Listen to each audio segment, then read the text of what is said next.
clear, stand by.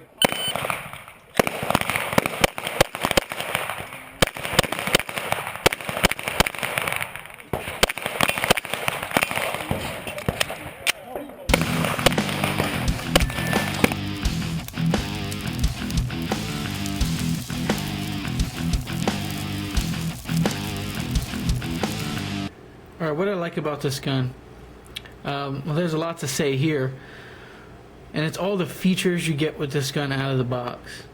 I mean, pretty much the gun is pretty much almost competition ready right out the box without spending another dime. And what I mean by that, as you can see, your sight picture is a front red or green fiber optic. They give you both, so you can swap them out. I find the red a lot easier to catch. You get a rear plain adjustable sight, which I found on target right out the box. Rear and front slide serrations makes the gun easy to lock back. I like to use the front when I load the gun, when I pop one in the chamber. I like to use the front one, so it's very beneficial to have them up there to me. You get ambidextrous patrol mag release, right and left. You get a well-textured grip with exchangeable back straps, large, medium, and small. You get 3 19-round magazines, which in most competition settings you need at least 3-4 magazines. You also have a long match grade barrel straight out the box. You got the slide port. Okay. All controls here are very easy to get to. Nothing too small. I find them to be just right. You do get a rail on this firearm. That's not really too needed unless you're going to run a light. Most competitions don't allow you to do that.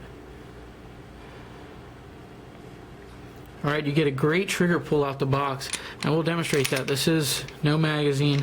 This is an unloaded firearm. Trigger pull is very nice straight out the box. I do think the reset needs a little bit of work. It's kind of, there goes that click. It's kind of too far forward for me. That's the only thing I would probably do an adjustment on. But other than that, I mean, for around $650 mark, you really don't need to put a dime into this gun. And that's where this gun shines over a lot of other models in its category, over the M&Ps, over the Glocks.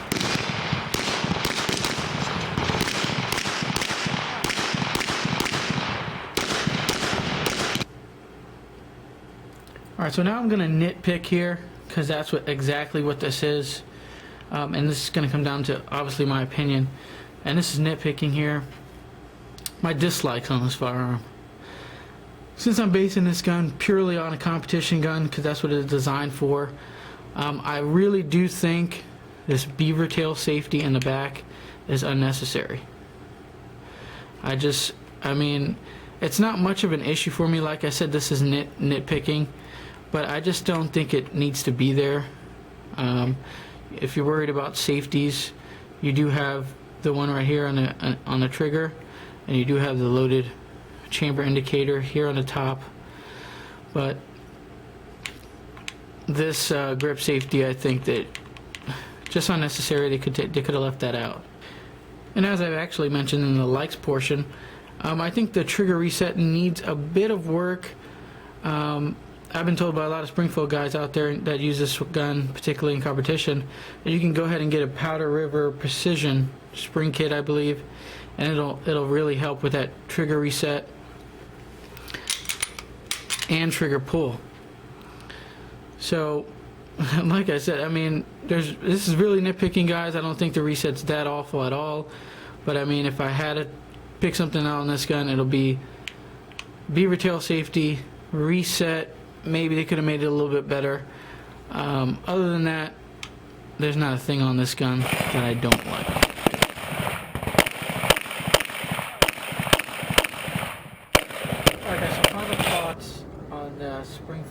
5.25. I think it's an excellent gun for the money. The features you get out the box is outstanding. With the front fiber optic, adjustable rear sight, front and rear slide serrations, well textured grip, changeable back straps.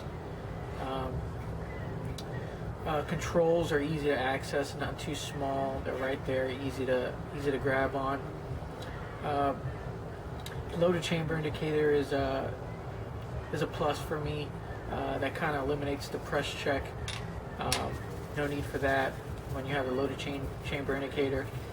I just think for around the $650 mark, probably one of the best guns you could probably buy at that price point for IDPA or USPSA competitions. I found